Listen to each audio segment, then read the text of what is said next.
আজ বানাবো একটা নিরামিষ ছোলার ডাল আলু আর কুমড়ো দিয়ে, যেটা মিষ্টির দোকানে কচুরির সাথে দেওয়া হয়। চেষ্টা করব সেরকমই একদম বানানোর। তো তার জন্য একটা ড্রাই রোস্ট মশলা তৈরি করতে হবে।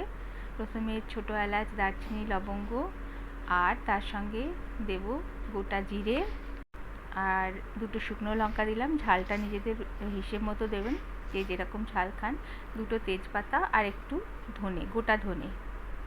এইগুলো খুব হালকা আঁচে আস্তে আস্তে এটাকে রোস্ট করে নিতে হবে। যতক্ষণ না একটা সুন্দর গন্ধ বেরোচ্ছে ততক্ষণ এটাকে নাড়তে হবে। তারপর এটা ঠান্ডা করে এটাকে গুঁড়ো করতে হবে। গরম গরম গুঁড়ো করতে গেলে কিন্তু এটা গুঁড়ো হবে না ভালোভাবে। তো আমি চাকি বলুনে গুঁড়ো করছি। এটার আওয়াজটা শুনুন, তেজপাতার আওয়াজ একদম কড়কড়ে হয়ে গেছে, কাপড়ের মতো। লঙ্কাটা একটু নরম আছে, যেহেতু এখনও গরম রয়েছে খানিকটা। আমার তাড়াহুড়ো ছিল, তাই আমি তাড়াতাড়ি করে গরম মশলাটা গুঁড়ো করে নিয়েছি। একটু ঠান্ডা করে পিষলে এটা খুব ভালোভাবে গুঁড়ো হয়ে যাবে।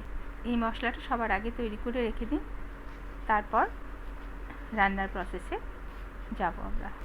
তো এর জন্য আমি ছোলার ডাল বানাবো। যেহেতু ছোলার ডালটাকে ভিজিয়ে তো রাখতে হবে, কমসে কম 2 ঘন্টা ছোলার ডালটাকে ভিজিয়ে রাখতে হবে, তা না হলে কিন্তু ভালোভাবে সেদ্ধ হবে না। এবার এটাকে কুকারে একটু নুন আর হলুদ দিয়ে আগে একটু সেদ্ধ করে নেব। এর মধ্যেই দেব কাঁচা লঙ্কা। কাঁচা লঙ্কাগুলো ফাটিয়ে দিলাম যাতে গন্ধটা আসে। একটু নুন দেব, হলুদ দেব। আমি যেহেতু নিরামিষ বানাচ্ছি সেহেতু আলাদা করে রাখা প্যাকেট থেকেই নিচ্ছি। ছোঁয়াছুঁয়ি হয় যেটা রোজ, সেটা আর ইউজ করছি না। এর মধ্যে একটু ভাজা মশলা দিয়ে দিলাম। এবার জল দিয়ে দেবো পরিমাণ মতো। জলটা দেওয়া হবে মানে আঙুলের একটা কর ডুববে সেই পর্যন্ত জলটা দিতে। এই আলু আর কুমড়ো ছোট ছোট ডুমো করে কেটে নিয়েছি।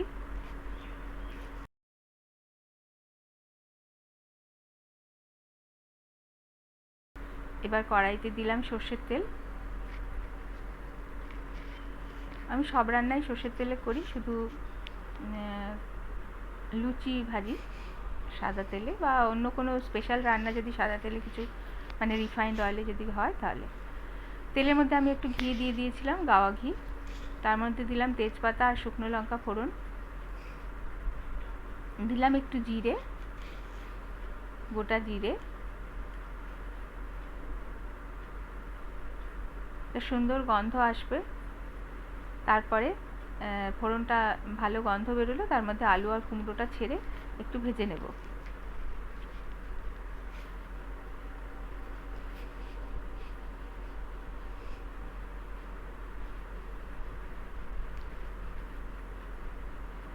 এটা মিডিয়াম ফ্লেমে আমি ভেজে নেব। বেশি হাই করলে আলু কুমড়োগুলো পুড়ে যাবে। পরিমাণ মতো নুন দিয়ে দিলাম।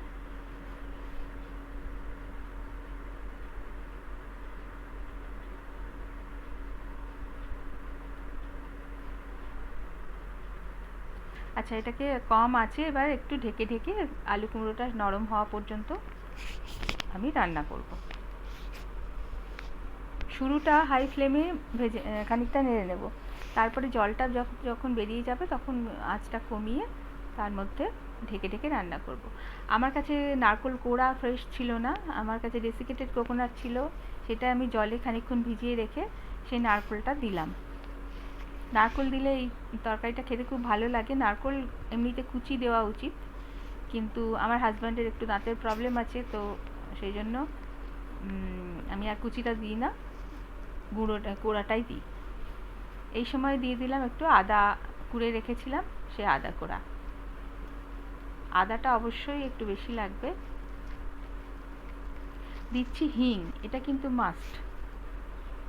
বেশ খানিকটা হিং, মানে হাফ টিস্পুন মতো হিং আমি দিলাম। আবার একটু এই সব মশলার সাথে একটু ভেজে নেব। এবার এই তরকারির হিসেবে একটু হলুদ দেব।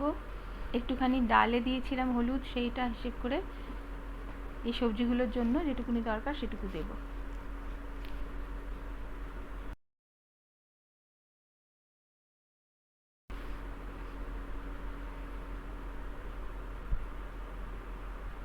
একটু ধৈর্য ধরে যদি করেন ভীষণ ভালো খেতে হয়। আর এটা দিয়েই সব মানে রুটি, লুচি, পরোটা তো ভালো লাগেই, আমার মনে হয় ভাত দিয়ে খেলেও ভালো লাগবে। এর সঙ্গে একটু পাঁপড় সেঁকে নিলে বা পাঁপড় ভেজে নিলে, যে যেমনভাবে খান, আর কিচ্ছু দরকার হবে না।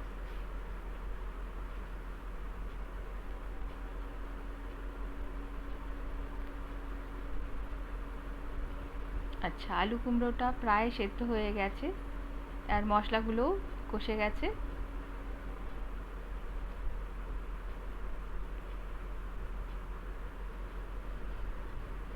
মশলাগুলো খুব ভালোভাবে না কষলে রান্নার টেস্ট, যতই সব মশলা দিন, সব রকম প্রসেস করুন, কিন্তু রান্নার টেস্ট ভালো হবে না। মশলাগুলো কষানো খুব জরুরি। এবার ডালটা দেখুন, ডালটা গলে গেছে, সেদ্ধ হয়ে গেছে, অথচ গোটা গোটা দেখা যাচ্ছে। এই রকমই ভাবে সেদ্ধ করতে হবে। এবার এর মধ্যে ডালটা দিয়ে দেব। নিরামিষ দিনে বা যেদিন উপোস থাকে, পুজো আচ্চা থাকে, ব্রতর দিনে এই ডালটা অবশ্যই বানিয়ে খান। ভীষণ ভালো খেতে হয়। আর বাঙালিরা তো জানেনই এটার টেস্ট কেমন হয়।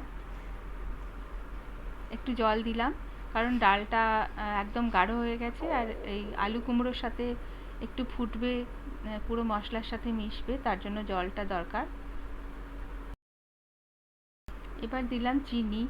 এটাও অতি অবশ্যই দিতে হবে। চিনিটা একটু বেশি করে লাগবে, কারণ এটা একটু মিষ্টি মিষ্টি, ঝাল ঝাল, নোনতা সব রকম হয়। মিষ্টিটা ভালো মতন দিতে হবে। আর এবার দিচ্ছি ভাজা মশলার গুঁড়োটা। একটুখানি সামান্য ডালে দিয়েছিলাম সেদ্ধ করার সময়, আর এখন দিচ্ছি, বেশিরভাগটা এখন দিলাম।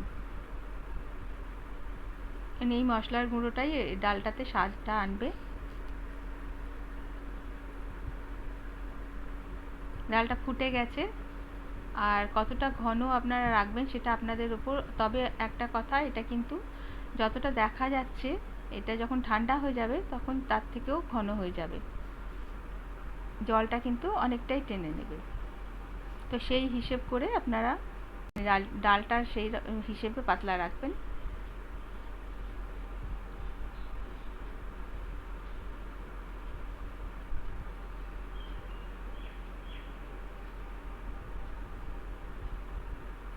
পুরো মশলা, আলু, কুমড়ো সব কিছু একসাথে মিশে গেছে।